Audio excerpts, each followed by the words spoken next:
The St. Louis Cardinals are making major moves for 2026. New coaches are in place, and manager Oli Marmol's future is on the line. This is Locked On Cardinals.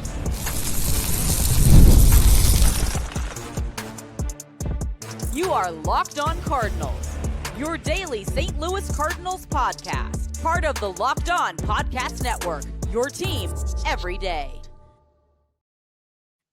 Hey there, Cardinals fans. I'm JD Hafford, a former national radio sports anchor, born and raised in St. Louis and a lifetime Cardinals fan. And welcome to Locked On Cardinals, part of the Locked On Podcast Network, now the #1 sports podcast network. Thank you to all of our everydayers for continuing to be here with us on this journey. And for those of you who are new, welcome, man. Welcome to your new favorite St. Louis Cardinals show. Hope you enjoy the content. It's a show that serves Cardinal Nation and gives you all the info about the birds on the bat. Today's episode being brought to you by FanDuel. Right now, new customers can bet just $5. And if your bet wins, you're going to get $300 in bonus bets to use across the app. Download the app today.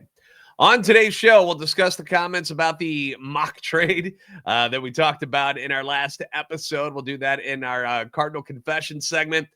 We've also got a lot of coaching news to talk about today. The Cardinals have finalized their coaching staff for 2026. But the one report that is going to spark the headlines is that they have reportedly discussed extension talks with manager Oli Marmol. All right, I can hear the booing already. I'm not even there with you, and I can hear you booing. Now, this might ruffle some feathers. It might. It's going to. Who am I kidding? It's going to ruffle some feathers among Cardinal Nation for sure, because I know that a lot of fans have been under the impression that Oli would likely finish out his deal that he signed with Mo.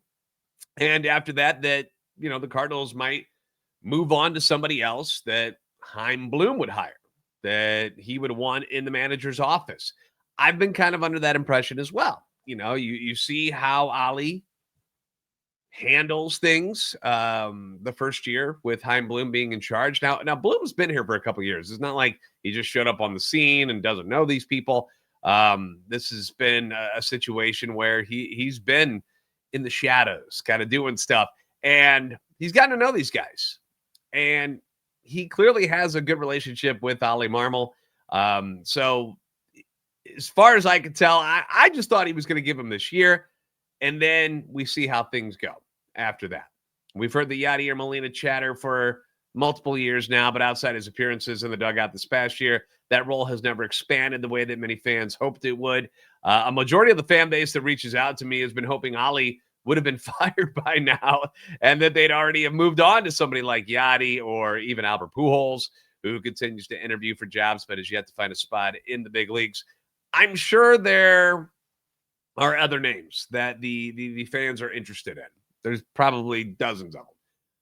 I still, to this day, will get people in the comments section bringing up former Rays, Cubs, and Angels manager Joe Madden. I still see his name pop up. Hilarious to me. But Chaim isn't here to just please the fans and their urge to have one of our former heroes leading the way in the dugout. That's not his job. As cool as that would be, and I think we all can agree that, yeah, it'd be pretty cool if Yadi and Albert came in and were able to lead this team back to a championship and back to the promised land. But this is not a fairy tale. This is real life. This is real baseball. Chaim job is to find the best possible baseball minds, guys who agree with his vision of how the Cardinals should be run and how they are currently rebuilding things, and have them in place to lead the charge as they try and rebuild this once glorious franchise and bring it back to prominence. And so far, it doesn't appear that anybody but Oli is who they want. The report on the Oli extension discussion comes from Derek Gould at STLtoday.com. And in case you missed it, the Cardinals did finalize their staff for 2026. Bench coach Daniel Descalso, Coach John Jay are back in the same roles they had. The rest of the coaching staff is going to be back with the team in some sort of capacity. Some roles have changed. The Cardinals made 2 additions to the staff by promoting Casey Chenoweth from Class AA Springfield to serve as the team's new assistant hitting coach, and hire Kyle Driscoll from Arizona to be the team's new assistant pitching coach.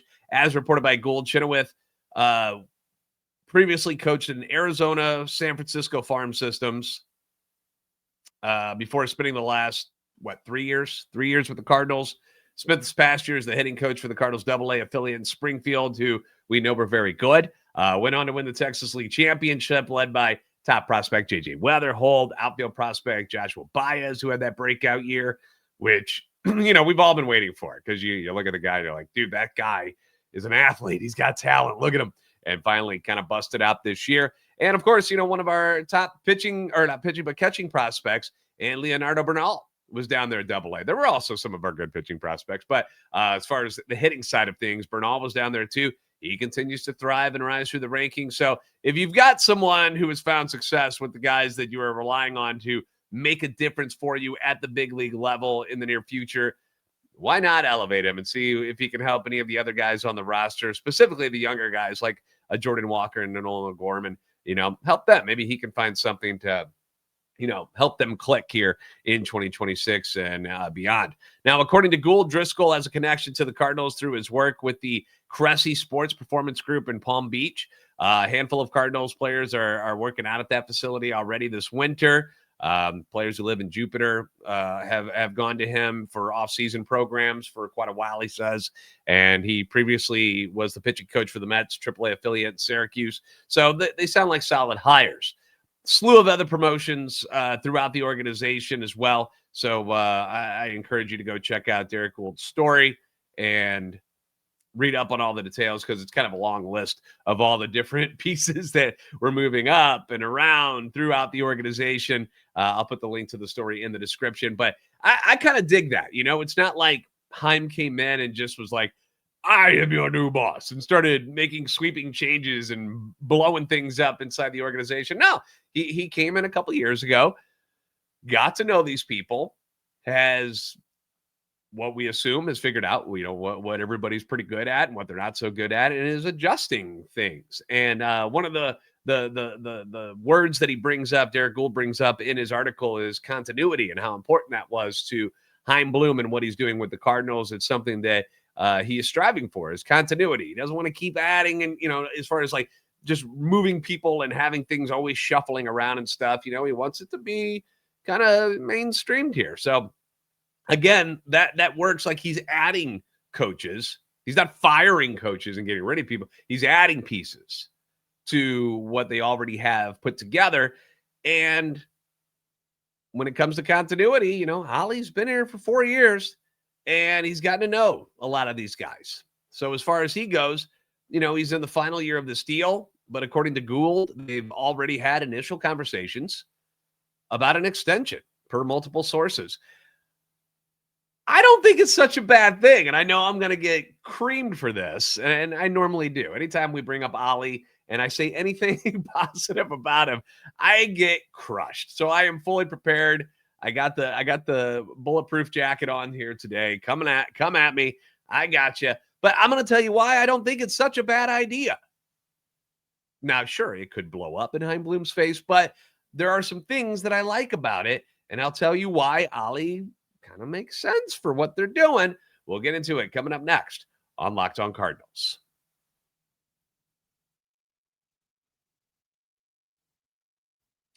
The NBA is back, and there's no better place to get in on the action than FanDuel, the official sports betting partner of the NBA. Sometimes life takes over, things get in the way. You can't always make first tip-off in a game, or first face-off, or hockey, kickoff in football, first pitch in baseball, whatever it is you're watching. Sometimes you just can't make it right there. Like, the other things are happening in your life, and that's okay. That's why FanDuel's got the live bets, which are super awesome. You can jump right into the action on everything from who's going to score next to fourth quarter comebacks. You can combine your live bets if you want to into a same-game parlay. That's going to give you a shot at a bigger payout. So you want more money? You want to win even bigger? Same-game parlays, easy way to do it. Live bets is where it's at. And, when you're hanging out with friends and family and you're talking about the game, you're watching the games, this is where you get to put those hunches to work, and they can benefit you for more winnings with FanDuel. Right now, FanDuel is giving new customers $300 in bonus bets when your first $5 bet wins. So head to FanDuel.com, sign up, and play your game with FanDuel, the official sports betting partner of the NBA.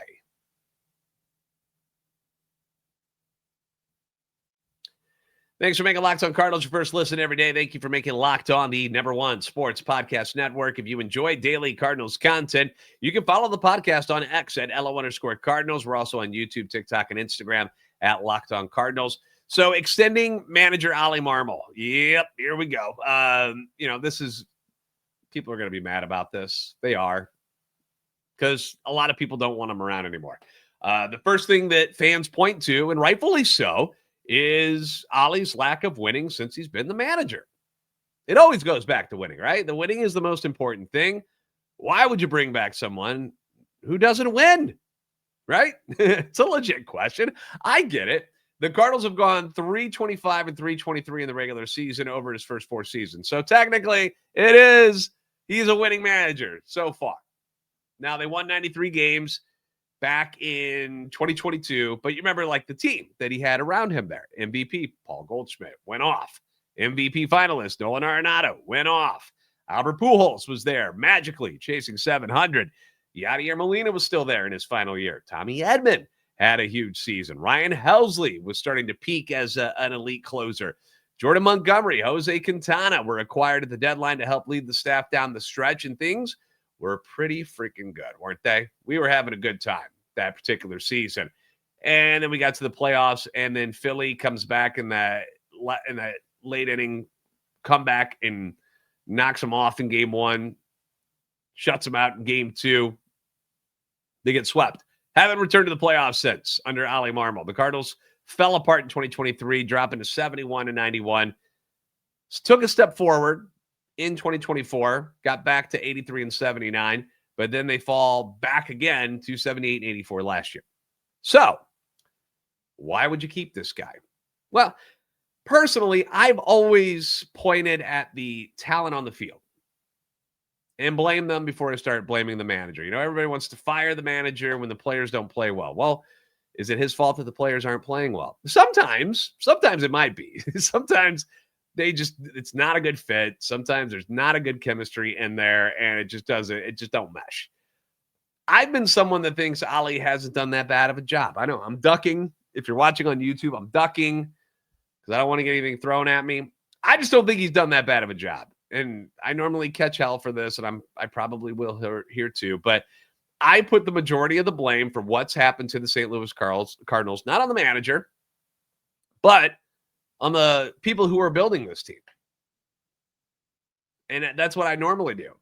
Whoever put the team together, whoever's in the captain's chair at the top, selecting salaries, drafting players, picking up free agents, whoever's making those decisions is who I usually get ticked off with first. Sometimes it's not their fault. Sometimes it is the manager or the head coach. But most of the time, I think it's the guy who's GM or president of baseball operations. Managers are supposed to get the most they can out of their players. I get that. And they have to help elevate them to higher levels. That's their job, is to get the most out of them. I get that. But when you're constantly given a group of turds and expected to turn them into diamonds, that ain't easy. And when Oli had a stronger roster, he has succeeded in his 4 years, like he did in 2022. Learned a tough lesson in the playoffs about urgency, didn't he? But had a pretty good roster in 2022. Had a very good season. 2023, your pitching falls apart. Adam Wainwright, hurt all year, horrible final year. Miles Michaelis falls apart. He was pretty good the previous year. You lost Quintana. Jordan Montgomery was still pretty good. Jack Flaherty was all right, but you had the awkward Wilson Contreras situation going on. Your 2 star players in Goldie and Arenado start their decline, and the Cardinals had nobody else coming up through the minor leagues to pick up the slack. Falls apart in 2023. Bad roster. 2024, you go get Sonny Gray. You're like, all right, we're gonna fix this. You go get Sonny Gray, which certainly helped your rotation. But if you remember, you had 3 spots to fill because you had traded Flaherty, you had traded Jordan Montgomery. You had 3 spots to fill. And they did that with Sonny Gray, and then they went and got Kyle Gibson and Lance Lynn to fill those spots.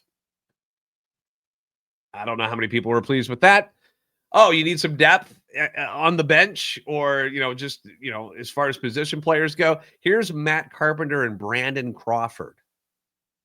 I mean, no offense to those four guys, but all of them are out of baseball now. You basically signed guys who are on their last leg to help your team. And after that, you had the continued regression of Goldie and Nato. Edman is hurt all year and then gets traded at the deadline for Eric Fetty and Tommy Pham, which in retrospect sounds hilarious now. At the time, I saw why it made sense, but it didn't work, and now it's a hilariously bad trade. But those two additions were not enough to push them into the playoffs. But again, listen to these additions. Listen to this team that John Mozeliak put together for him. Lance Lynn, Kyle Gibson, Matt Carpenter, Brandon Crawford, Eric Fetty, Tommy Pham. These were key components. These weren't role players. Crawford were, I guess. But those other guys were supposed to be key components to a winning team? You kidding me? It's like they're starting a retirement home. That would be an awesome lineup in an alumni softball game. But competing for a playoff spot in Major League Baseball, come on, that's awful. It's awful. And none of us, I can't remember a single person in the media or fans that were like, this is awesome. No, we all knew it sucked. Everybody's like, this is stinky poo-poo. What are you doing? These are garbage moves. But that's what his GM gave him. And yet, Oli Marmol wins 83 games with that crew. Then last year, you admit your faults. You punt on the season before it even begins. You go, hey, it's going to be a runway season. Win or lose, they need to see what some of these younger guys can do with a longer leash because they weren't going to go sign anybody. The only guy they signed was Phil Maton, who's now a Cub, which sucks. And they're going to live and die with these younger guys. So the idea of this season was not about winning baseball games. It was about making guys better at the major league level so that they can decide on their futures. And attendance said, oh, so you're not really interested in winning all that money? Okay, well, we just won't show up. But that's what the GM gave Oli to work with. And now you did see, and this is to Oli's credit and to the coaching staff altogether, you saw some of those young names get better. Mason Wynn and Ivan Herrera stepped up, became big pieces for you. Arguably, Mason Wynn was already a big piece, but it was just his second year. Elevated his game defensively, got a gold glove this year. Ivan Herrera, when he was healthy, amazing, right? Michael McGreevy took advantage after they finally jettisoned Eric Fetty, cut him loose finally. So they finally gave the ball to McGreevy, took advantage of it. Looked good. Matt Sponson, Riley O'Brien, step up after Helsley and Maytime got traded. And for a while there, you remember, this team was in a wild card spot. Like at the All-Star break, we weren't freaking out. We were like, all right, we're still kind of in the mix. Not so bad. And then the trade deadline happens and they get rid of, the pieces, Helsley, Maton, Matz. Guys start getting hurt, Arenado got hurt. Contreras dealt with some stuff. Obviously, you had Herrera dealing with his own things. But it just, for a while they were one of the biggest surprises in baseball. People picked them to finish as one of the worst 5 teams in baseball at the beginning of the year. And for a long time, they weren't that. So I give credit to Oli and his staff for that. Now, does bringing in a new voice when you've got all these young guys that are starting to make some moves, they know Oli, they're comfortable with Oli. Does bringing in a new voice really make sense now for the Cardinals? Or do you trust Chaim to surround Oli with the tools to be better? Likely not in 2026 with this somewhat fire sale going on, but in 2 or 3 years when this team is hopefully ready to compete again at an elite level. I always point out that the players, as far as I could tell, they never quit on Oli, even in the darker times of these seasons. That it never was like, well, it never came down to where it was the manager's fault, It never seemed to be like a culture issue or an attitude issue. It's a talent issue. Has been the problem. Some of the guys aren't good enough yet. Some of the guys just weren't good enough anymore. Some of the guys just plain ain't good enough, period. So they got to restock things. And that's what they're doing right now. Give Oli better talent, which he's done well with when he's had it in 4 years. Do you trust him? Besides the record, which again, he's a winning manager right now. 2 games over 500. Besides that, what are some other things that you don't like about Oli that are reasons to not have him back? I'm listening, because this is just my opinion. I'm not saying I am God Almighty here and that my opinion is right and you're wrong for not wanting him here anymore. That's not the case at all. I just want to hear more reasoning behind why Oli shouldn't be here anymore.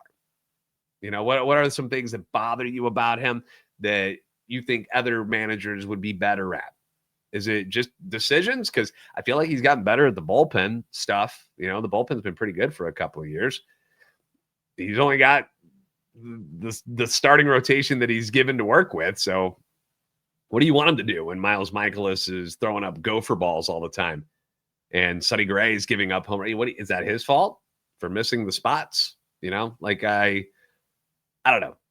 I know people call me an Oli apologist, and I just, that's just what I see. It's what I see. But I want to know why you don't like him. And if you do like him, what are some other reasons why you do want Oli back? All right. I want to hear both sides of the coin here. So let me know. Feedback from the mock trade that involved Arenado and Donnie.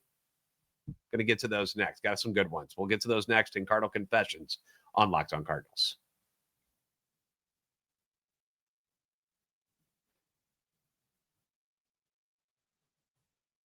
NFL season is back, and honestly, there's nothing better than being in the stadium surrounded by fans, cheering on your team. But when it comes to getting the tickets, that's where it can be quite annoying. A hassle, if you will. Queues, login screens, prices jumping up at checkout. Very, very frustrating. You don't want to put up with it. I don't want to put up with it. I don't anymore because I use Gametime, and you should too. It's the app that gives the advantage back to fans.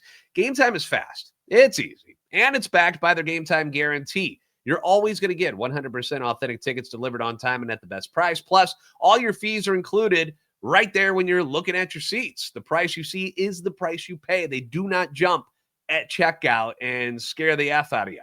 Doesn't happen.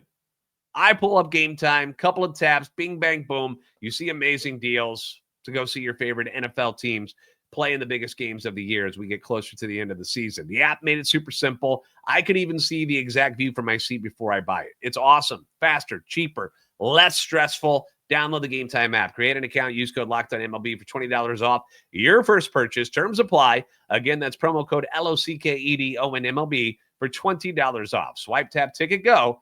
Download Gametime today.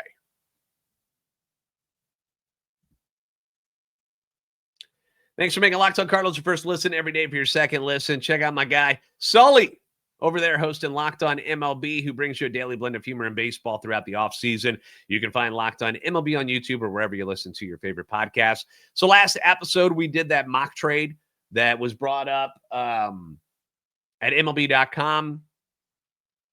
Anthony Castrovents did it. It involved Arenado and Brendan Donovan going to the Mets and Seattle. It was the 3-team trade in exchange for a couple of prospects. One of them was the top 30 power hitting prospect from Seattle. And, I asked, do you think unloading Arenado's contract is more important than maximizing player return? Because that's kind of what that trade was about. It was more of getting something in return, but also clearing Nolan Arenado's money off the books without having to eat the money. That's basically what was happening. And to do that, you had to put Brendan Donovan in the trade. So you move Donnie to get Arenado off the books to save money, but you get one really good prospect in return. You got two of them because the other guy was a top 30, but he was the 30th prospect for the Mets. Pitching probably he's only 19 years old, but the one guy, the first one from Seattle, like monster power hitting prospect, right? Mazzaro. So let's go through some responses, what people had to say about it. First one, no, I expect they'll be willing to pay quite a bit of Arenado's contract to move him realistically 50 to 60%, maybe even 80 if it means getting a legit prospect, which is similar to what they did with Sonny Gray. They ate $20 million, but because they did that, they got better prospects in return. You get a top 5 prospect in Clark from Boston, and you get a guy with MLB experience who's still young at 25 in Fitz. So a guy that can go into your rotation this year. Those are the kind of things you were looking for. If I'm trading Brendan Donovan, that's kind of what I'm trying to get as well, is at least one impact person for this particular year that I could slide right into something. And then hopefully a couple of good prospects in return. With Arenado, if you're going to get anything back for him at this point, you're going to eat a lot of the contract like this guy says. So 80%, if it means getting a legit prospect. Again, it's not my money. So ownership has to make the decision on how much they're willing to, take a bath and how much of that money that still remains to get whatever it is they think they need in return. Chaim will do his best, but again, that's really up to ownership if the money is right. Another one here. I'm going to say yes, he's a roadblock. He certainly has no place in a rebuild, and not that he's a bad dugout character, but he has been known to display a lot of negativity when a lot of losing is going on around him. I'm not knocking that quality. It means he cares, but the situation just doesn't need that right now. More importantly, J.J. Weatherholt will probably be up for opening day, and I'm hoping they keep Gorman. I think mentally, knowing he's a starting third baseman, will get the Nolan Gorman from a couple of years ago. I expect they will pay a nice chunk of Arenado's contract to bring back one or two prospects. Yeah, here's a question for you guys, really, because it's something I've been thinking about too. If they do move Nato, fingers crossed that it happens, but they don't move Brendan Donovan. Yes, I'm holding out hope that he sticks around because I like him. But if they don't move him, do you think JJ makes the opening day roster if Donovan is still here? You do have Lars Nootbaar on the mend from the heel surgeries. I don't know if he's going to be ready for opening day or not. But you could move like Brendan Donovan to left field. You have Gorman at third base, Mason Winn at shortstop, J.J. Weatherholt at second base. A lot of lefties, because you would also have Alec Burleson, who's earned the everyday role as a hitter. Victor Scott's going to be in center field. He's left-handed too. Be a lot of fun against the righties. So I don't know, something to think about. Would that work out for you guys? You don't get the prospects you're looking for. You just eat it with the Nato stuff, and then you have Donnie playing in left field. What do you guys think about that? Next one. Randy K and the guys went off on me for suggesting packaging Donnie with Nato so we don't have to pay anything. It's not what I want, but as an owner, it's what I do. Attendance was dismal last year, and it's crazy to pay $20 million, highest pay on the team, to a guy who is not on your roster. I mean, I understand that as an owner. You never want to pay for someone to go play someplace else and end up playing against you. You're paying somebody to play against you. But there comes a time when cutting ties, sometimes you just got to cut the cord, man. But I agree with Randy and the guys that I would rather get something in return for Donnie as a separate deal than force him into a deal just to save money. But I'm interested in just winning baseball games. I'm not thinking about the bottom line, the financial stuff. If you have to eat money now to save money later and be a better team later, then that's the sacrifice you make. You make a bad business deal. Sometimes you just got to suck it up and be like, all right, got to do this to get past this to come out the other side looking better. But that's just me. It's easy to say when it's not my money. It's not mine. So it's real easy to spend that way. All right. Look, Donnie is going to be moved. His timeline doesn't match the rebuild. By the time the Cardinals become competitive, Donnie will be pushing his mid-30s, and he would have wasted his best years playing for a bad team. Send him to a contender. It's best for both sides. Gosh, I hope it's quicker than his mid-30s that the Cardinals are back to contention. I do get why he could be moved. I totally get it. It's not that I don't get it. But what is kind of nice, and I think this is what he's alluding to, is how I said last episode that they're not really under the gun to trade him. He's not a free agent after this year where you're going to get nothing for him if you keep him this year. This isn't, and I know comparing Brendan Donovan and Shohei Ohtani is stupid, but the situation where Shohei was with the Angels and the contract was up, man, he is walking more than likely. If you don't trade him at the deadline, Angels said, you know what, let's hang on to him. We're going to go one more round with him. And all the moves they made just crumbled. None of it worked. And they got nothing for Shohei Ohtani. Nothing. Nothing but a vapor trail from his car going to Dodger Stadium instead. So, but that's not the situation with Donnie, where, if they hang on to him this year or before the season starts, that they're screwing themselves. They're not. They don't like whatever it is they're getting offered. They don't have to trade him. You can keep him around to the trade deadline. It's a risk. Obviously, it's a risk, like they did with Ryan Helsley last year. It's a risk because his value is sky high right now. The more you read about it, the more you're like, wow, look how many people want Brendan Donovan. So, but there's no deadline here, and having him leading the youth of this team, I think it would be fantastic. Gives you stability at second and third base if Gorman or JJ struggle. Can cover the loss of Newton left if he is hurt at the beginning of the year or he gets traded. He's just a very valuable piece. And I hate to lose him. I really don't want to, but I get it. That's why Chaim is listening and why he can be stingy with the return. Supply and demand, people. Supply and demand. How many other guys can do what Donnie does for the salary that Donnie makes? Not many. So he should be worth a lot to other teams. So hopefully if he is moved, which is likely, that they get a fantastic return, because that's the only way I'm doing this deal. That's going to wrap things up for today. Thank you for making Locked On Cardinals your first listen every day. If you haven't already, do me a solid. Give us a follow on X at @LO_Cardinals and at JD Sports Radio. You can find us on TikTok and Instagram as well at Locked On Cardinals. Like, subscribe on YouTube. Help our channel and our love for the Cardinals grow. You guys are the best fans in baseball for a reason. I'll see you next time on Locked On Cardinals. Have a good one.